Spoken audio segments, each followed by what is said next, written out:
everyone, welcome back to my channel. If you're new here, hi, my name's Claire and this is Yoli. I make videos all about houseplant care, sharing tips and tricks I've learned over the years to help keep your plants happy and healthy. And today I'm going to be showing you all of the philodendrons in my collection. I didn't actually think that I had that many of them, and then I started putting them on the table to film this video and realised that there was no space for me to sit down, hence why I am standing today. But yeah, I hope you enjoy it. Let's get into it.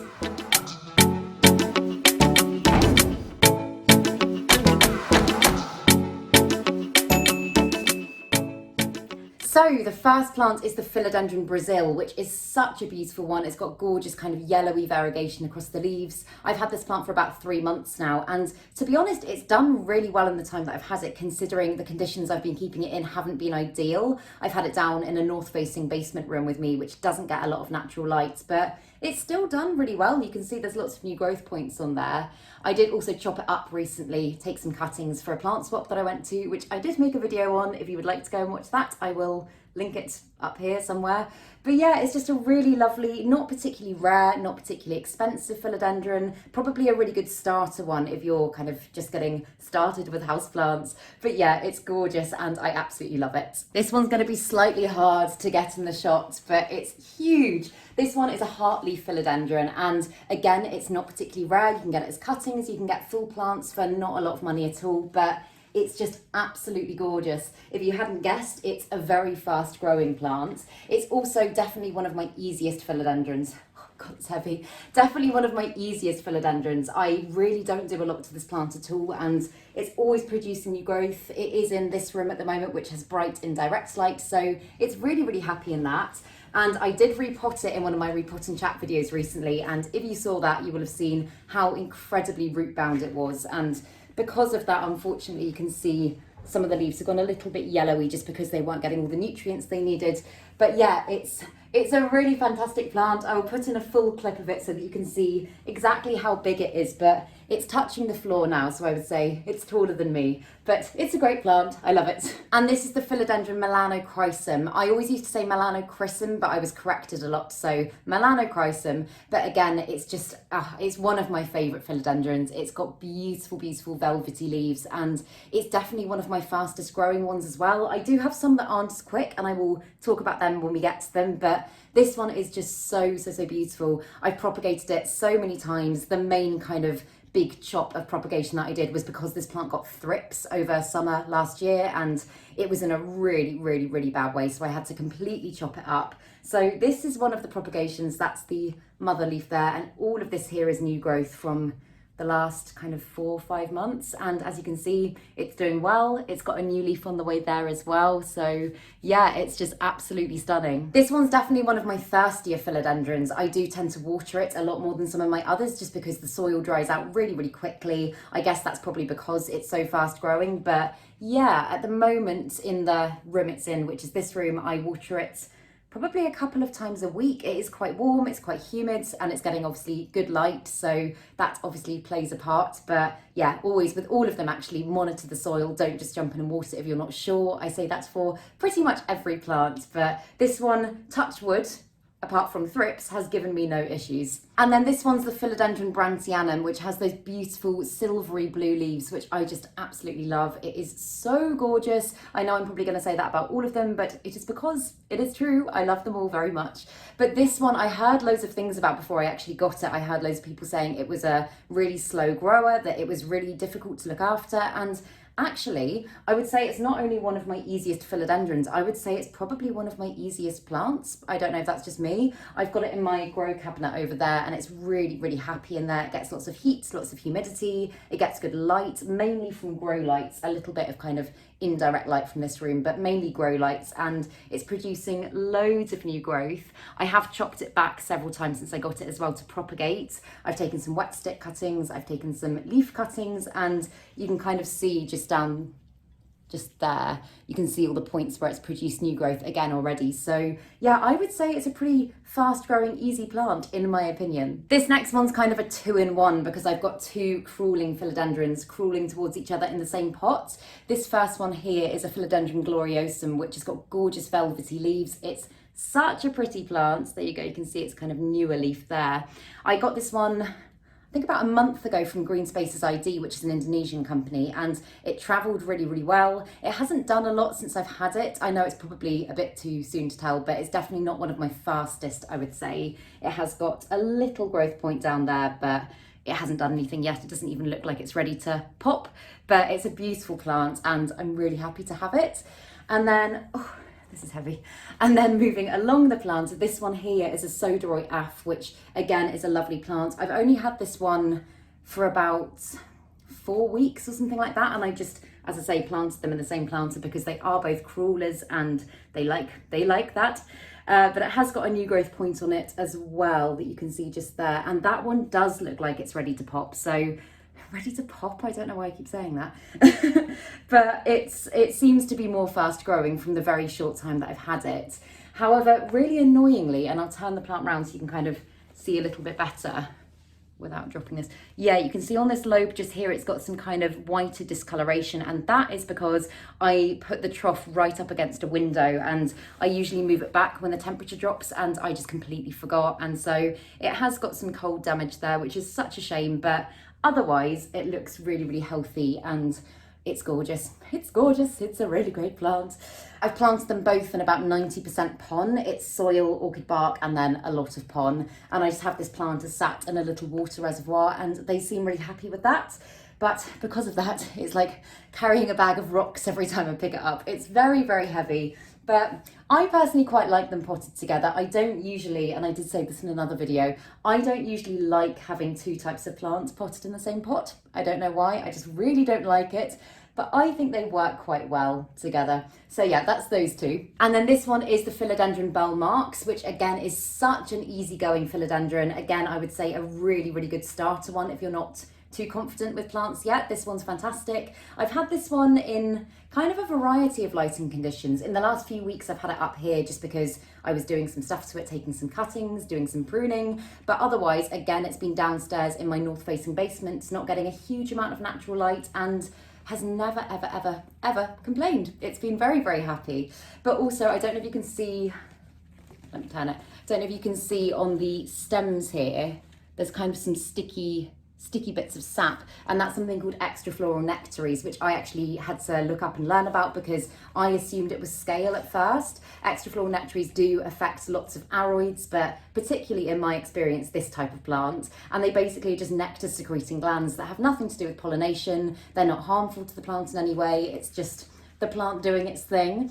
But yeah, this is another great one. It's another one that is really easy, not very expensive either. You can get full plants for kind of under £10 nowadays, and cuttings on Etsy, at least where I'm from, you can see for just a couple of quid. So yeah, this one here is one of my favourite plants in my collection, not just philodendron, just hands down one of my favourite plants that I've shown you many times before. But this is the White Princess Philodendron, which is just absolutely gorgeous. It's such a fast grower. I had this one as a cutting about a year ago, and as you can see, it's now a ginormous full plant that's literally coming off its moss pole and needs to be given a new one. But it's just beautiful. It's got such gorgeous variegation. It gives me a new leaf at the moment.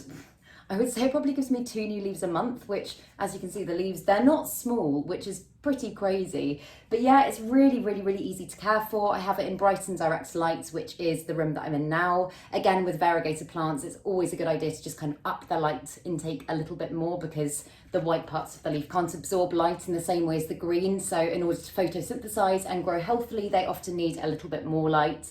But yeah, it's a great one. I have had a few accidents with this plant. It is quite fragile, and I think because its leaves are so big and lovely, they do get caught on things a lot. I have snapped a few leaves off, which has been very sad. But again, along with pretty much all of my philodendrons, they're so easy to propagate. I haven't been able to bring myself to cut this one yet, and I don't know if I will, because the bigger it gets, the more proud of it I am, and I just don't think I can do it. But yeah, you can get cuttings. They're not cheap. It's not the cheapest plant in the world, but also you can get cuttings a lot cheaper than you used to be able to. I remember when I first started getting into houseplants, I was so desperate to have this plant, and I scoured the internet trying to find cuttings, and they were going for about 80, 90 pounds, some of them more. And now you can get them for about 30, 40, which is still expensive, I know, but the price is dropping. So keep an eye out, and yeah, they're very easy to grow from cuttings. This next one was actually previously classed as a philodendron, and now I don't think it is anymore, but a lot of people still know it as a philodendron. It's commonly known as the Splitly philodendron, and its official name is Thaumatophyllum bipinatifidum, which is a bit of a tongue twister. But these ones, so it's basically, I divided this plant. These are the ones that I rescued from the skip in my plant rescue video a few months ago, and as you can see if you watch that video, they have grown so much. So again, a really fast growing plant. Definitely a hardy plant as well, because this one was out in Storm Eunice, which was the crazy storm we had over here in the UK. It was very cold, it was wet, rainy, not good for indoor plants. And this one has just bounced back so well. I will keep you updated with these ones because I'm so excited to watch them grow, and I'm so excited to see what they look like when they're big full plants. I've seen pictures online and they look absolutely stunning. So yeah, but for now, I'm very proud of them. This next one's one that's maybe not doing as well as the rest of them. This is a Philodendron skullmefurum, which is a gorgeous plant. Those leaves are just such an unusual shape and I love it. This is one that I imported from Green Spaces ID in my import video that I did about a month ago now, and I did have to trim it back quite a lot after that video because a lot of the leaves were just not looking very healthy at all. And I don't know if you can really see on camera, but it's got kind of a yellowy tinge to quite a lot of the leaves, and that makes me think I might have to chop it back more. I don't want to because it's lovely. It has got a new growth point there, so there's hope. It's not like it's just gone completely into dormancy, but yeah, I'd say compared to the others, it's not looking its finest, but fingers crossed for this one. And then this one is a Philodendron varicosum, which I'm currently propagating in sphagnum moss. I chopped this plant up fairly recently to take some cuttings to the plant swap, and I got some very good trades for them, one of which I will show you in a minute. But yeah, this one is absolutely beautiful. I just love the veins of this plant, and I'd say it's relatively easygoing. The one thing I did struggle with for such a long time with this plant is spider mites. It's very susceptible to spider mites, and they can be a bit of a pain to get rid of. So that's definitely something to be aware of. It's also one that is so susceptible to overwatering. So again, you just need to be a little bit careful of that.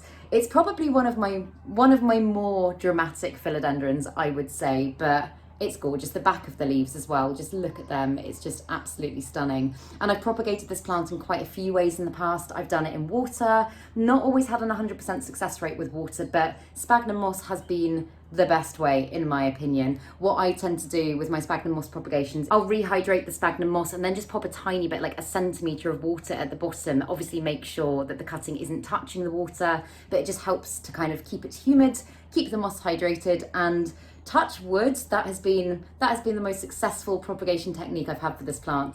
And this one is the Philodendron ernestii, which is definitely another favourite of mine. It's just got such beautiful indented veins across its leaves. It's just great. I haven't seen that many people that have this plant, and that makes me feel very special. I mean, maybe loads of you have this plant. I don't know. It's not ultra rare, but you don't see it about as much as some of the other ones. It's not kind of maybe as desirable as the Gloriosum or anything like that, but I adore it. I just think it's great. I've got it planted in complete pon at the moment, and it's grown really well in that. I've made it a little self-watering pot, so it's basically just a little reservoir of water at the bottom, and it feeds from that, and it seems really happy. Also, it is ridiculously fast growing. I had this on my fast growing plants list in the video that I made recently, but I chopped this last Friday, which is a week ago today, and already, just there, you can see it's already got a new growth point. And for some of my other philodendrons, or just plants in general, if I've chopped them back, I might not get a new growth point for months. So it's pretty crazy. It's a very fast grower. Up next is the Philodendron marmay. I wanted this plant for such a long time, and I finally got it again at my Green Spaces ID order, and it's doing really well. Both that and new leaves in the time that I've had it. It didn't travel amazingly. It was doing okay, but I did have to chop it back. Why does the drilling always start when I'm filming? I had to chop it back quite a bit, but as you can see, it has bounced back well. This is another one that's in pure pon, and what I do is I, again, just sit it in a little thing of water and let it feed from that, and it seems happy. It seems very fast growing. I haven't had it for long enough to kind of be able to do a full overview or anything like that, but it seems to be pretty easy in my experience so far. Another one that I got, again in the same import as the last one, is this Philodendron Golden Dragon, which I really like, but I don't think I'm as in love with as some of my others. I mean, it's a very unusual plant. It's got lovely leaves, and I appreciate it, but you know, like some of your plants you'll look at and you'll be like, oh my goodness, it's gorgeous. With this one, I'm just kind of like, it's there, it's very nice.